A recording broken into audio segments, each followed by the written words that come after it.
Hello, hope you're having a great day. Welcome back if you join me for my EDC video. Today we're going to talk about my STC, which is my sometimes carry. For quite a while I used my 2-day assault pack for this purpose, but it is very large and even half packed, it is pretty much maintains this shape. It has a distinct lack of organization and admin anywhere in it. And to that mystery wrench, I'm sure would say that's not what the pack's designed for, and they would be right. This is definitely better designed for a go bag or get home bag or something like that. So that's what I've converted it to. You can see that I've tried to still add some administration capacity to it with this bag from Maxpedition, which seems like more than you should need to add to a $300 backpack, but when you're trying to cram a square peg into a round hole, you gotta get extra tools and make some compromises. So anyway, this video is not about this bag. We will talk about it next time. Today we're going to talk about the MOAB 10 from 511. This is an 18-liter pack made of 1050D nylon. It's 2.6 pounds and MSRP's at $110.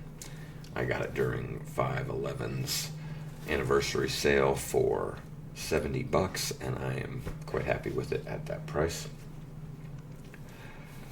It really reminds me of the 2D AP with these two Centerline Pockets and a mountain molly all over this thing. Let's go over to the table here and then we'll give it a look. Alright, the MOAB 10 is an ambidextrous sling. There's an identical flap to this one under here, and you just pull that out, swap this clip, tuck this one in, and Bob's your uncle. It takes like 30 seconds and is super easy.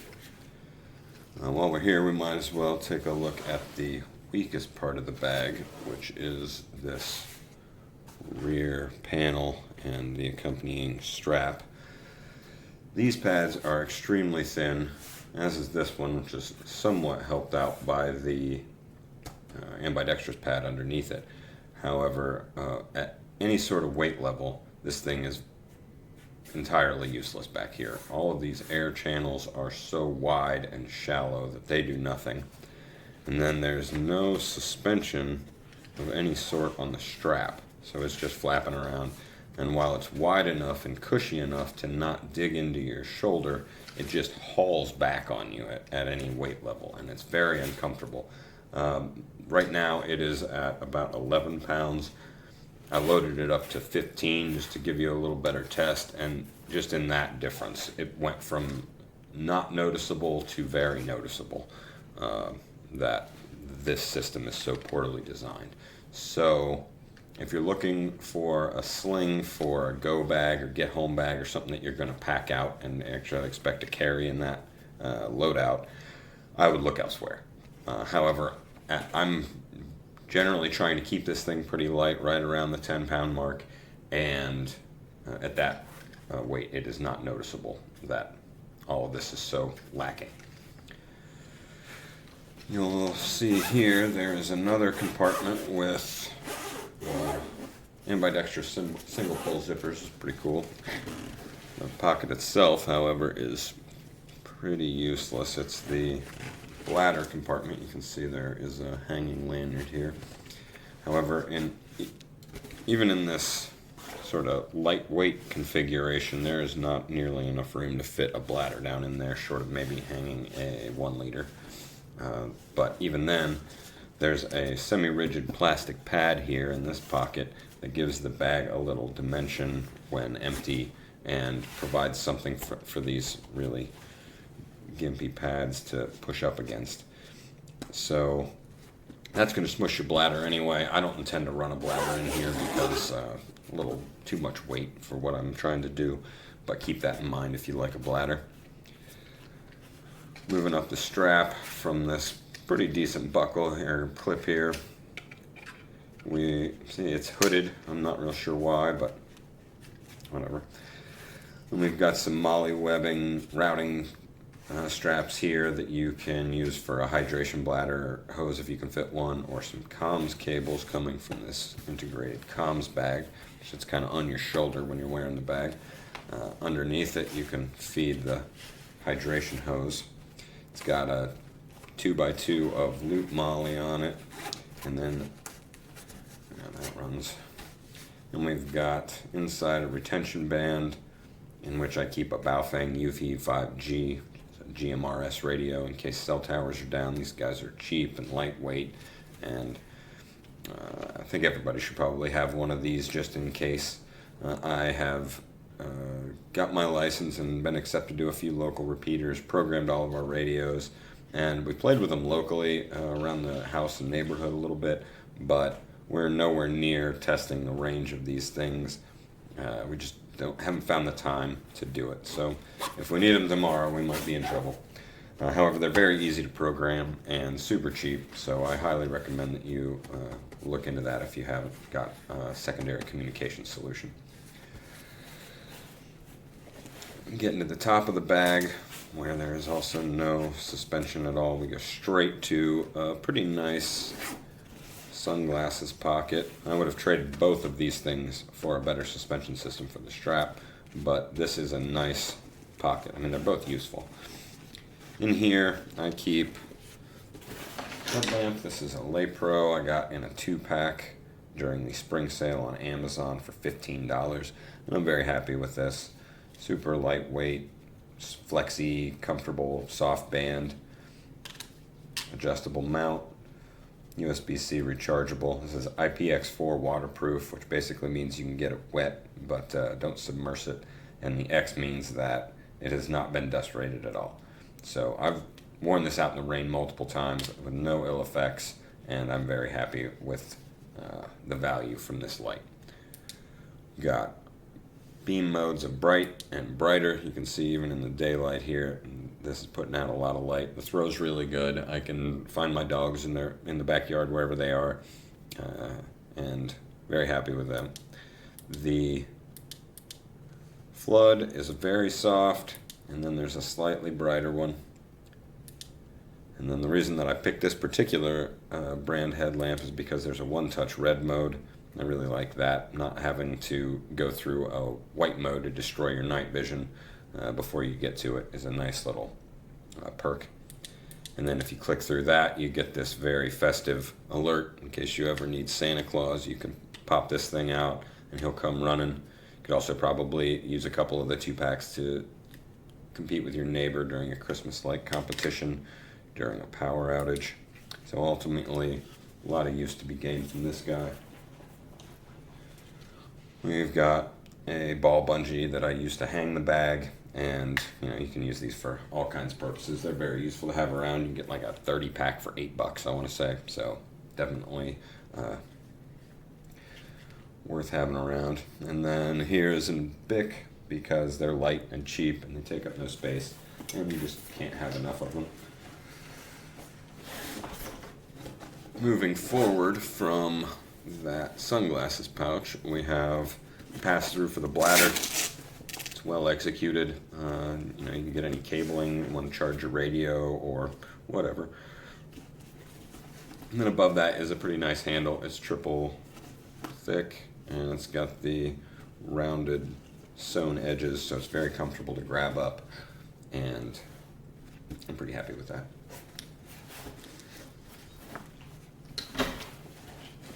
Looking at the front of the bag, we'll see all of the straps on the bag have the elastic retention bands, which is nice to keep everything high and tight.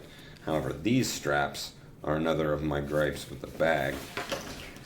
I know that 511 intends this to be used with their rush system, and that these clips and straps are useful in that. However, they're billed as compression straps, and they have got to be the worst compression straps I've ever seen on a bag.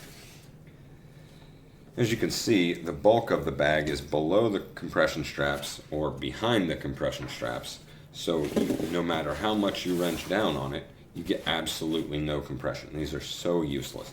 I'm going to give this one another week for these outer ones, but they're probably going to get cut off, and they're so annoying with the way that they interact with this center pocket here that I'm going to enjoy cutting them off. If I'm honest, I'll leave the clips though, because those may well be useful. Probably just clip these into them and let them dangle.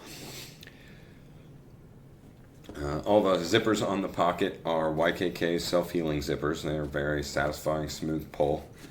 The main compartments are both hooded, so that keeps the water off. The hoods are a little rigid though, so you will have to fold them back to get into anything. On the bottom, you've got a retention strap for a jacket or sweatshirt. You can fit a whoopee in here if it's long rolled, but my sleeping pad won't fit. It's kind of crappy though, so your mileage may vary. Even when I had this thing fully packed out, this wouldn't quite work as a compression strap. You can see that there's a V there that impedes the buckle right before that would be possible, but it does a great job of holding your jacket, so that's what's important. You can see that there's MOLLE everywhere on this bag. However, it's almost all spaced except for this. So if you're trying to attach something that has an even number, that takes an even number of slots in its retention mechanism, you're going to be putting an awful lot of torque on the clasp here.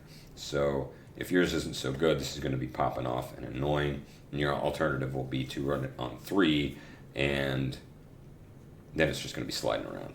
So keep that in mind as you decide what you might want to put on the outside of this pack.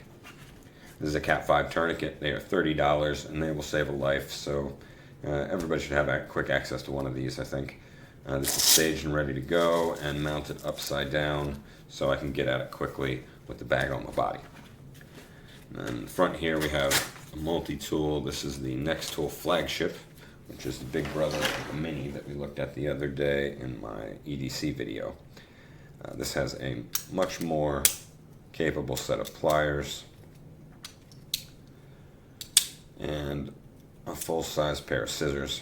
The scissors are apparently the weak point of this multi-tool, so you want to be aware of that whether you own or are considering buying this multi-tool. This joint here is prone to breaking, and once I found that out, I kind of tested this, and you can feel that right there you just don't want to put any more pressure.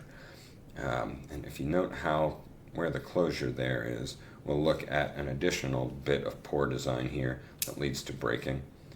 Before you get to that point with the multi-tool in the closed position, you run into this bit, which leads to breakages as well. So if you are intending to use the scissors as a primary part of your multi-tool, I would advise looking elsewhere. Once this breaks, it cannot be fixed, and it's not worth the risk. However, the scissors are very nice. They make short work of everything. You just got to be a little careful with them. The rest of the multi-tool is pretty great, I think. I have absolutely no complaints. You got a 7cm slide rule on the back of the scissor handle. We can get at everything without opening the multi-tool, which is cool. It's a pretty capable saw, provided you're going at rubber or PVC or some type of plastic. This will make short work of it with the double tooth design. It being a little shallow, it doesn't work so well for wood. It binds and gets caught up in there. So be aware of that if you're thinking about a multi-tool for out in the woods. It does lock, and it works very well, so I'm very happy with that saw despite its limitations. On the other side, we have a 5CR15 knife, much better than the one on the Mini. It is very sharp, nice blade profile. It also locks, and I have no complaints there at all. Additionally, we have a similar screwdriver to the one on the Mini. This one has a little more dimension and is a little more capable, and it's gained a line/belt cutter here, which is pretty useful. You've got your ubiquitous can opener and bottle opener here with the Phillips head. I don't know why they put these can opener and bottle openers on things. They're so useless. A bit tool would have been much more appreciated there, and there is a model that has a bit tool that I wish I had picked up instead. I just didn't know it existed at the time. So, these are $35 normally, $44 with the pouch in the Pro model configuration. I got this during the spring sale for $33, and I'm happy with it at that point. I will upgrade it at some point, but that's not super high on my priority list at the moment. So before we get into the bag, if you didn't catch my EDC video the other day, everything in here is largely budget. I have only recently come to the realization that I needed to increase my capability, and I had a lot of slots to fill and not a great budget to do it. So most of this has been cobbled together over the last few months, along with preps that I've started around the house and a couple of other bags. So bear in mind that this is a starting point for this bag, and it will hopefully the whole kit inside of it will be upgraded over time. So moving down into this first pocket, we've got a pretty cool little feature here. If you flap this guy open and let gravity do the work, you wind up with a pretty nice little work area that you can use even with the bag slung low on your hip. And as long as what you're doing isn't too weighty, this is actually pretty useful. I don't know if it's intended or not, but I really like it. And obviously you can just pull it flat. We've got all my medical stuff pretty much over here on the left in these Centerline Pockets. This is the case for a camping stove that has been repurposed into this little Booboo Kit. Got a couple pair of nitrile gloves that have been stuffed into a finger and stacked over here. Q-tips, new skin, various band-aids, some triple antibiotic ointment back there, and some butterfly sutures there around this kit out. Those little single-use triple antibiotic things come like 144 in a very cheap pack. So recommend looking into that if you don't have such a thing. This side has all my trauma gear, and we've got a Israeli bandage, hemostatic gauze, and a couple of chest seals. These came out of an IFAC refill kit on Temu. They were $25, and I just had to know what they looked like. So I ordered a couple of them, opened one of them all the way up, and the Israeli bandage looked legit. The chest seals, I mean, a Ziploc baggie works, so how bad could these be? They look legit. And then the hemostatic gauze seems fine, but I mean, there's like nothing there. But I guess it's better than nothing. So I am pretty confident in all this stuff. However, I guess I'll let you know for sure if I ever get shot. Moving over into the admin panel, that is the reason why I got this bag. I was wanting for some more organization after the 2DAP, and this one really gives it to me. There is a fair amount of space down here below the pockets that I have not used. You could probably fit a couple of tennis balls in there to give you an idea of how much. And then we have these twin pockets in the front here that stretch down to there. And in this one I keep a 20,000 milliamp hour Anchor battery that I've had for maybe a year and a half now. Got it in a ridiculous sale for Amazon for $20. MSRP on this is $35 now, and it's still worth every penny of that. We got charge display on the front, USB-A and USB-C power in and out, and then a captive USB-C cable that doubles as a nice pull to get it out of this perfectly sized pocket here. On the other side, I keep the companion to the Booboo Kit, which is just a bunch of pills, headache, nausea, allergy, and prescription medicines. And then behind that, we've got a Right in the Rain, because they're light, it fits, and a little waterproof paper never hurt. Back here, we have some pencil slots in which I keep some zip ties, mechanical pencil, and a Sharpie, because you gotta have a Sharpie. And then this is sort of a double wide pencil pouch. There's no partition here.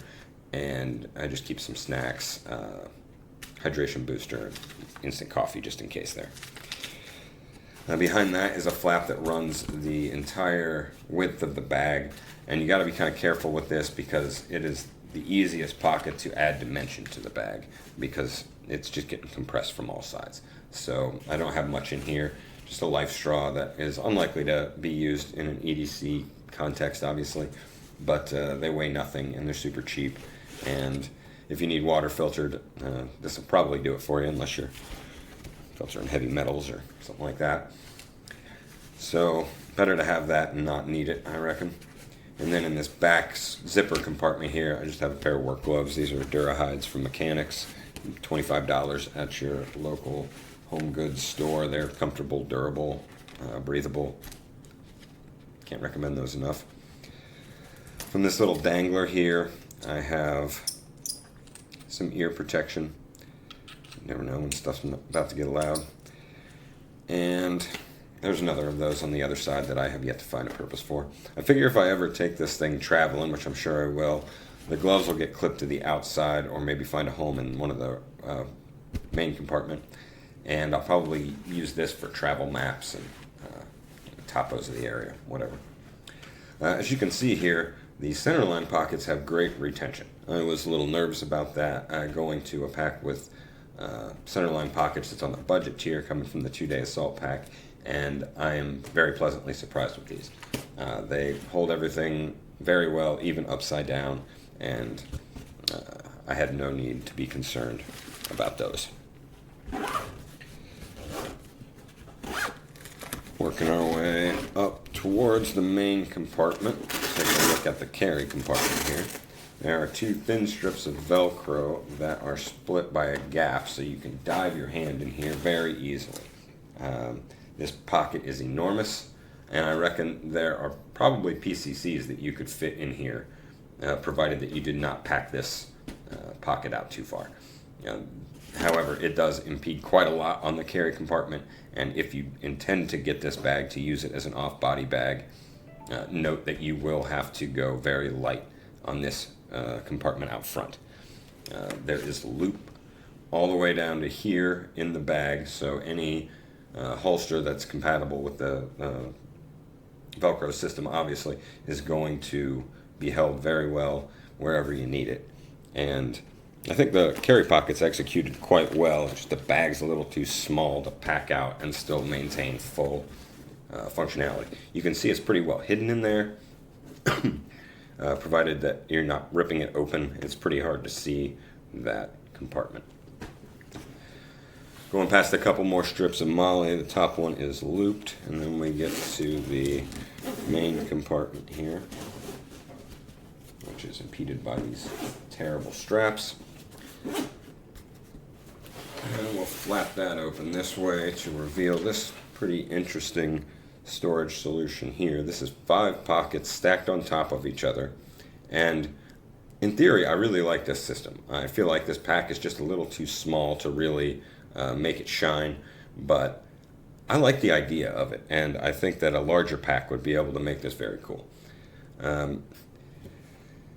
We've got rear and front pockets in these mesh netting area, both top and bottom, and then these zippers here are a pass-through pocket and it all shares space, so very limited as to what you can put in here. I've got underwear, change of socks, and a lightweight t-shirt in there.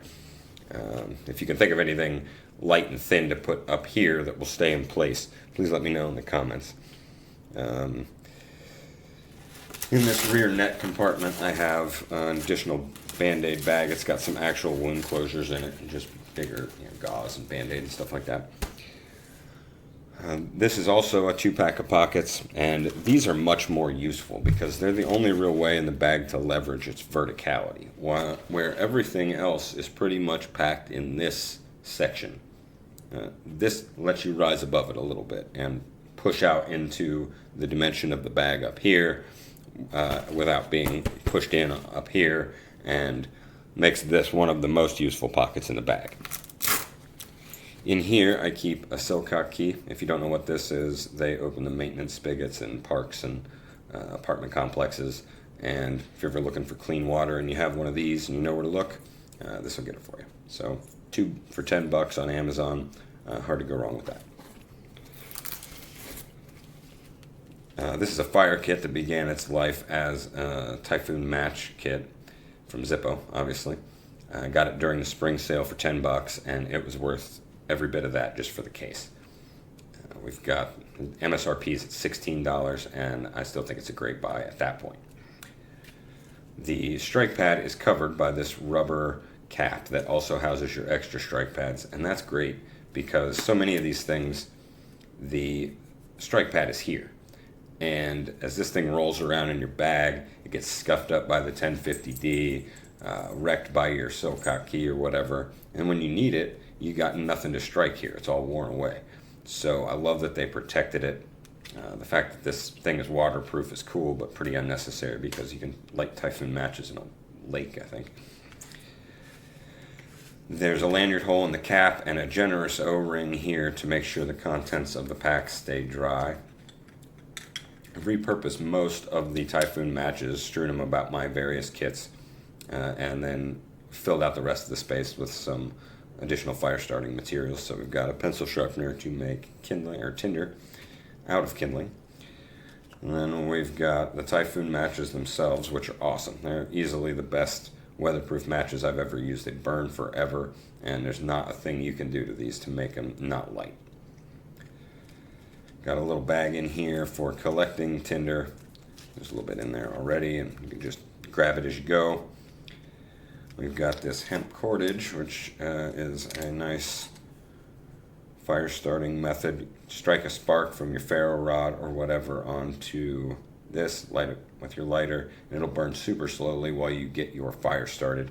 And then you can just cap it off with this, choke it off with this little collar, and slide it right back into your kit. So these are great. I think I got a 6-pack of these for $10 during the spring sale, and very happy with it. A couple of fire straws in here, which are very similar. These are deconstructed cotton balls that have been slathered full of Vaseline and stuffed into this straw, and crimped shut with the pliers on the multi-tool after they've been heated up a little bit.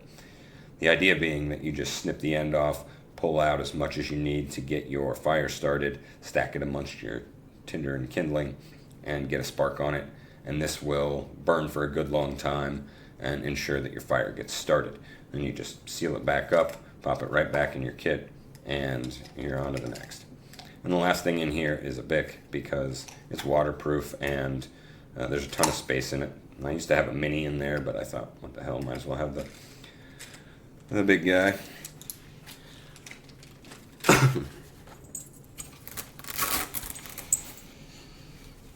So that is this side. Spin this around here to take a look at the big compartment. This is dominated mostly by one single bag, and it's a pretty effective little system. I've had to rig something up to take advantage of this space up here, but we'll get to that here in a minute. In this bag, I keep a thermos because I drink an awful lot of coffee. This Bluetooth speaker is a UE Boom, and it's from Logitech, and I've had it for almost a decade at this point. It's a little heavy, but it's super durable. I've gotten it wet. I've dropped it. Pretty much anything you can imagine doing to something, I've done to this accidentally. It's got a D-ring for hanging. It still has great battery life, great sound, connects to my phone every time. And the only real issue with it is that it is micro USB rather than USB-C, so it's a little more annoying to recharge. But it's hard to be mad at the thing for being so rugged that it's still around after a decade. So this here is a USGI poncho. I'm not going to take this out of here because everybody knows what a poncho looks like. The more tactical ponchos have grommets around the end or edges, so you can use them as a shelter in case of emergency. So at $30, I think this is a great buy for everybody. If you've ever seen a USGI poncho, you know that in their little bag they're about yay big, so you know how much work this little stuff sack is doing. This is from Aegis Max. You can find unbranded ones all over the discount sites on the internet for very cheap. I got this one for $5 shipped. I don't know how that works, but thank you, eBay. Super lightweight ripstop fabric, and nice grab handle for extraction. What I really like about these is the cap system, rather than the standard straps that dig into the fabric and past a certain point create a false compression. These guys with the cap, you can see that you can cinch all the way down on it and the cap just pulls everything in. So highly recommend these if you're looking for a way to make your kit a little smaller. These go from this 1.5 liter size all the way up to a 20 liter, and they have a green line that is waterproof. So definitely check these guys out. Highly recommended. Moving up here, you can see attached to the retention system, I've got a Paracord Donut and a Microcord Donut. I'll link the video to how I learned to make that up here. These are a very cool way to carry cordage. Basically, all these little nubs are a stop knot, and you can just pull this out and it'll spool as long as you want to. You cut it, burn it, and it will be held in place just like this by the next stop knot in the string. So this is 80, I think, feet of paracord, and this is just great. It'll never come unspooled. You'll never have to fight with it, and I highly recommend checking out that video. I'm very glad I learned to do this.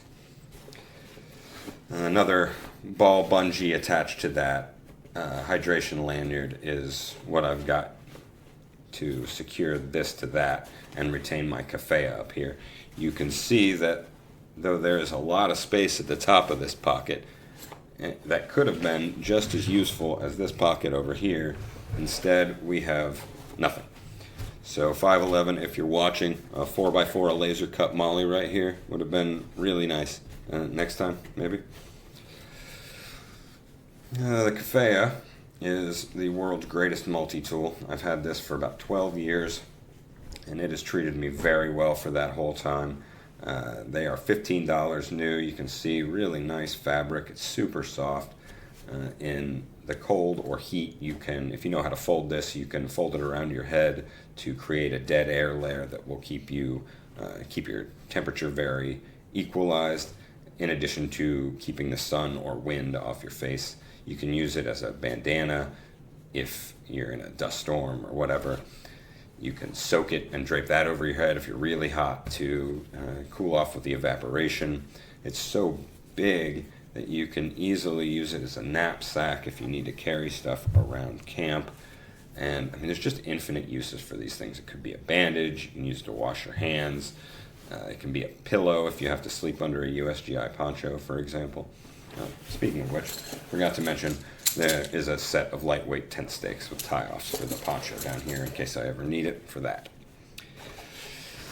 So that is the MOAB 10 and everything that I keep in it. I am generally quite happy with the pack despite its deficiencies. I knew that I was going to be making some compromises when I got into a sub $100 pack. The build quality of everything feels very good. I don't have any fear that any of this is going to fall apart, and I'm generally very happy with the quality of the pack. A few of the decisions that were made are somewhat questionable, but the only real weakness that I would say the pack has is the inability to really pack it out. A little bit more money spent right here would have made this so much better of a pack. But I'm not really looking to upgrade it at the moment. I think it certainly does everything that I need it to do in this lightweight configuration. And but I'm really interested to hear your thoughts on it. Please let me know in the comments if you think it's worth the concessions, if there's anything in here that you think is too redundant and could save me some weight, or if you think there's anything in here that has been omitted that is worth adding some weight for. In the next video, I've got a project that I'm pretty excited about knocking out. I've got a used 12-round 365 magazine and a flush fit conversion kit for a 365 Legion, and I'm going to put these together and we'll see how that reduces the printing on my carry pistol. I looked around at options for this, and Inception here seemed to be the very best one. So we'll see how that turns out. I was hoping to get my rain barrel installed today, but it has been raining for the last 6 hours, and that is unlikely at this point. So I hope that you have a great rest of your day. Thank you very much for sticking around this long. Don't forget that we are all in this together. So be excellent to each other and be well.